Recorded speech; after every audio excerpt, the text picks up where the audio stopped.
This is Beyond a Reasonable Doubt with your hosts, Mark Garrigus and Adam Carolla. Yeah, get it on. Got to get on the church. We're going to mandate get on. Welcome to the best 15 minutes or so in the universe. It's Beyond a Reasonable Doubt. I'm Adam Carolla. It's Mark Garrigus and parts unknown.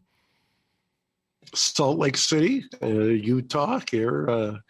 In fact, I was just telling Gary, I just spotted some of the Atlanta Hawks walking through the lobby here, including Trey. And I think somebody said Nate was here as well, but I didn't see him. It's quite, whenever some team is playing the Jazz, they usually stay in this hotel, and it creates quite a buzz here. I know the one you're at. It's not the one we were at last time we stayed in Salt Lake City. At that infamous comedy club that shall remain. I was very impressed with that place. I'd love to go back there sometime with you. Well, let's talk about the Kyle Rittenhouse. I can't remember. You know, it's interesting because there was all on Rittenhouse yesterday.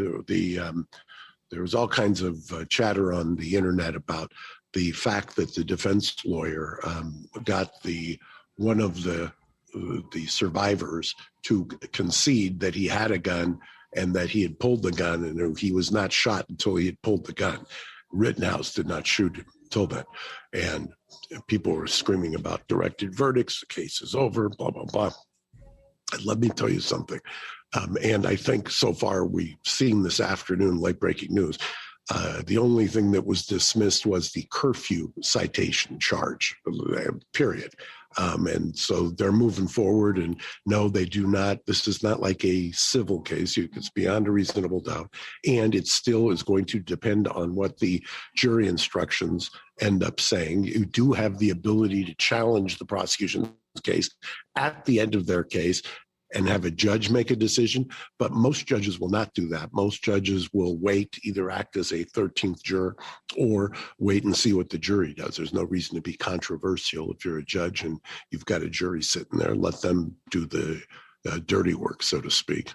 Well, I think we have the clip, or at least Gary has the clip. Yeah, for the sake of the podcast, I shortened it a little bit. After the answer, there is about 15 seconds of awkward silence, but for this, I've kind of chopped that out. So now up on the stand is the fella that was shot in the arm? Correct. His name is Gage, and I think it's Gorsecki, but I could be mispronouncing that, and I apologize if so.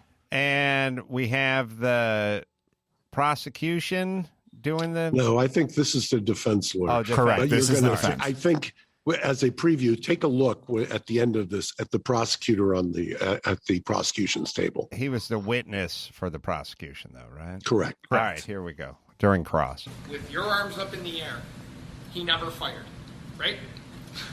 Correct. It wasn't until you pointed your gun at him, advanced on him, with your gun, now your hands down, pointed at him, that he fired. Right? Correct. Just look at the one prosecutor. Hand on the forehead, bent over.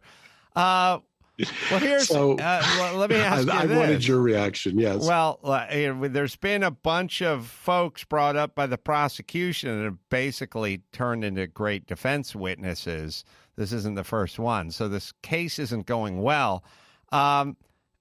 Is the guy who was just on the stand in any jeopardy of charging somebody with a handgun?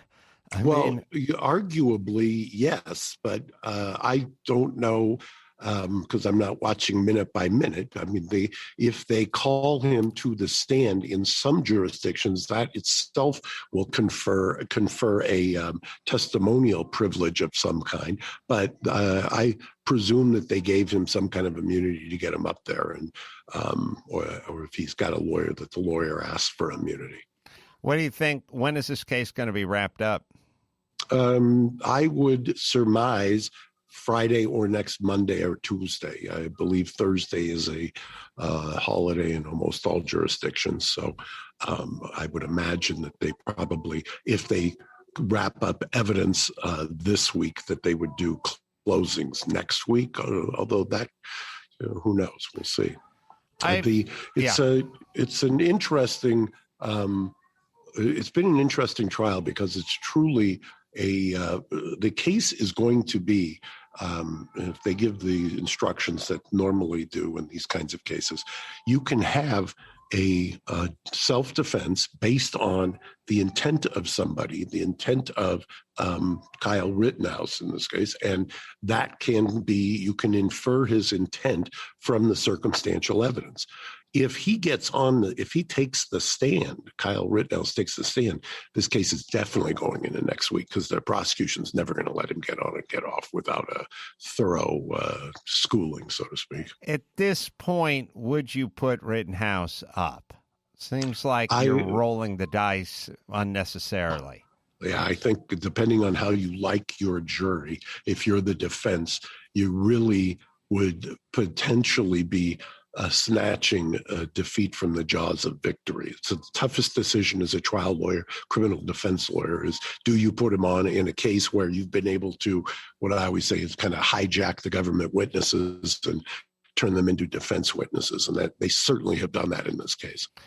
It also seems like, and in recent cases, we've seen this, when the zeitgeist and the news apparatus gets fired up, it can kind of affect the jurors. I feel like a lot of the usual suspects have kind of lost their vim and vigor for this case. I just feel like it's becoming pretty apparent that it's not what they said it was.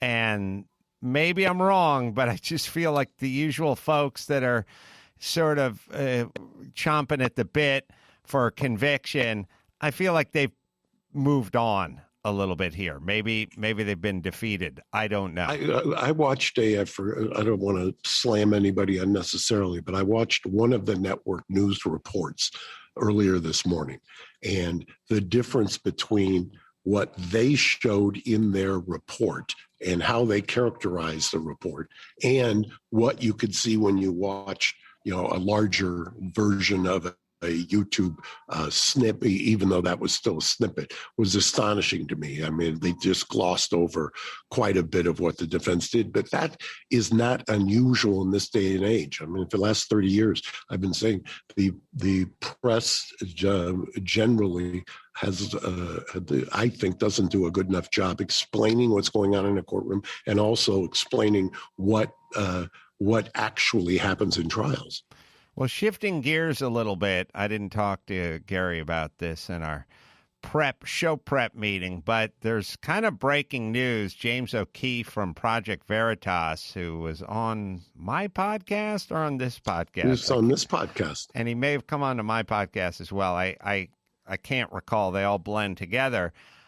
He had one of those pre-dawn raids on his house. And I don't know if you're familiar with this story, but just in the last day or so, he had FBI show up. They took his cell phones. They handcuffed him. It was that thing that I hate so much, that 5 a.m. raid. And they were doing it because he had taken possession of Joe Biden's daughter's diary, which, depending on who you believe, was either stolen or left behind when she moved. Although, if I was making the argument for James O'Keefe in the left behind argument, or I had to defend the person that got hold of it and sold it to James O'Keefe, I could make a pretty good argument for left behind, because I would make an argument that the Biden kids have a rich history of leaving shit places and forgetting about it.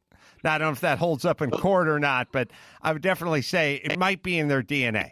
But it was left behind or it was stolen. Somebody contacted Project Veritas and said, we have this diary. Would you like to pay for it?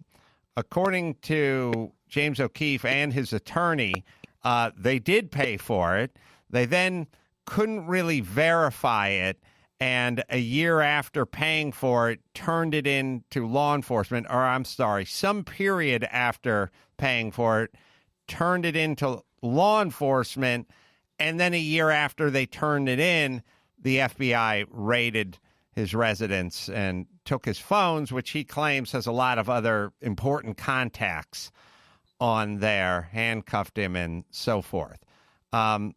Any thoughts about that case? Yeah, the thing that I think, I've watched a couple of the press conferences, or what I don't know that a press conference accurately says it. He's done some kind of monologues on this, and they've been posted on YouTube. The thing that is striking, I think, is the fact that he did not go with the story. At least if you take everything he's saying at face value, and I've seen nothing contradicting that yet. He says it's the first time that he can think of that somebody was in receipt of supposedly stolen items, did not use it for a story, and was then at least found to have probable cause for law enforcement to execute a search warrant. I think there has to be, from my standpoint, there's got to be more to this case than we now know. I mean, because I can't imagine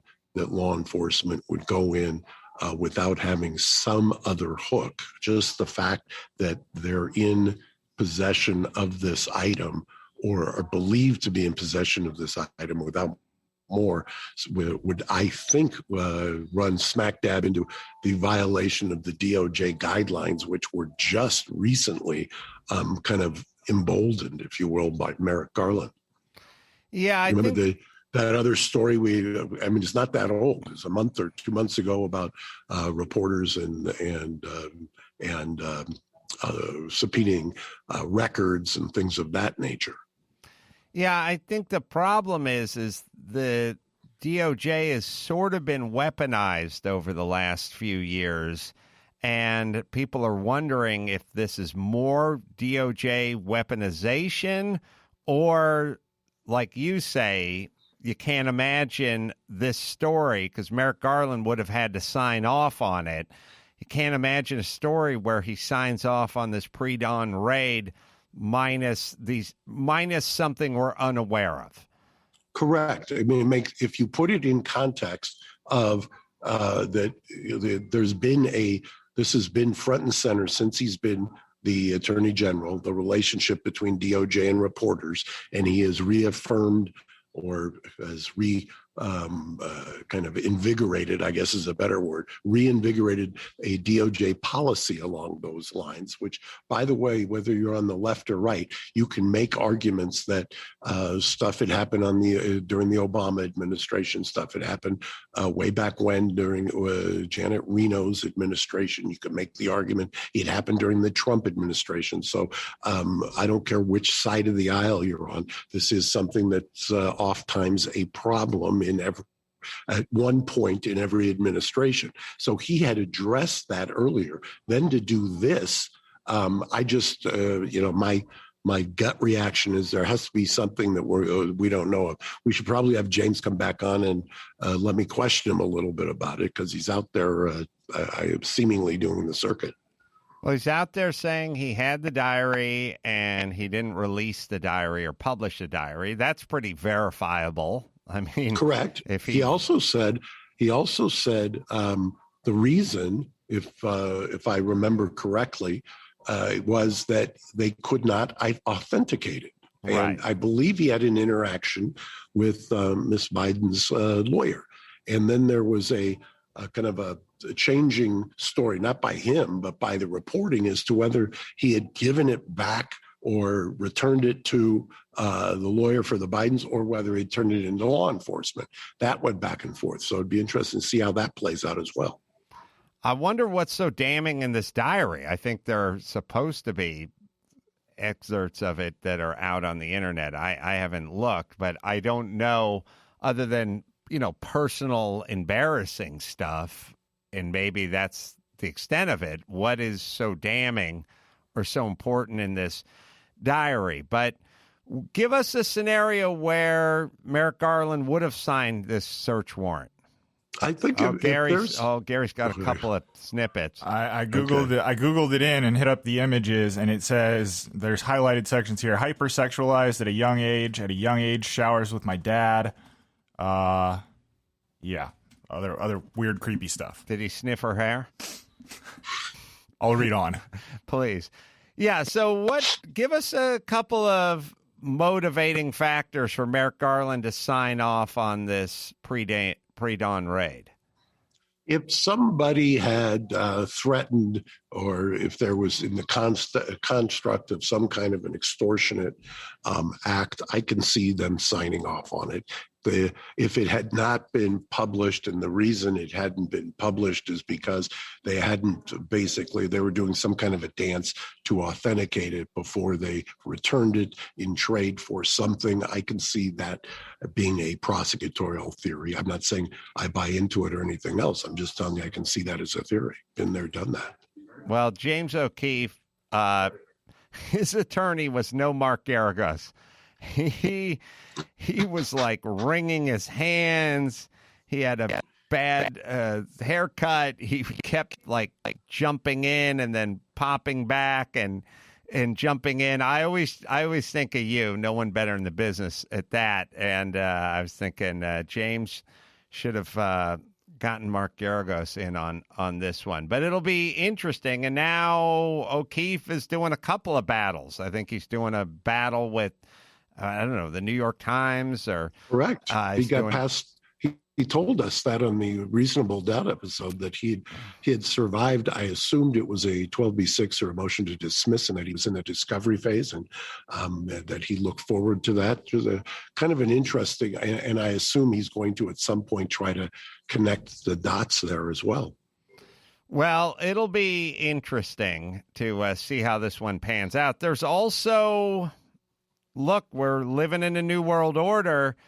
Merrick Garland could have been told something that was untrue in order to get him to sign off on this. I mean, we're sort of living in the day of the Steele dossier. You know, there's a lot of information that's being given out so you can get FISA warrants and things like that where the information is bogus. So maybe the person, you say you can't imagine him agreeing to this, but who knows what was told to him and who knows what was told to him was accurate or not. Well, we talked about earlier the Mr. Horowitz, who is the inspector general over there, who issued that scathing report when it came to the FISA warrants. And make a distinction: this is presumably not a FISA warrant. This is a search warrant, traditional criminal based on probable cause to believe that a serious crime has been committed. If that is the case, you once again, this just could be my naivete, but coming on the heels of everything Andrew McCabe went through and the Horowitz report and Horowitz post-McCabe settling that case, coming out and reiterating that it was a bad deal and they shouldn't have done that, and saying that they had to set an example. I would be shocked if that's what happened, but maybe there's gambling in this casino. Well, Gary, maybe we can get James O'Keefe and or his lawyer to come on and comment more about it. All right, Mark, I'll let you get to the NBA game, or God knows where. But always good to catch up with you, my friend. Always insightful. I miss you, Adam. I'll talk to you. We may do an early big show this week, so hopefully I'll see you again on Thursday. Look forward to it. You can go to adamcarolla.com for all the live shows. And until next time, Adam Carolla for Mark Garagos saying mahalo. Thanks for listening to Beyond a Reasonable Doubt. Stay tuned for more bonus episodes coming soon.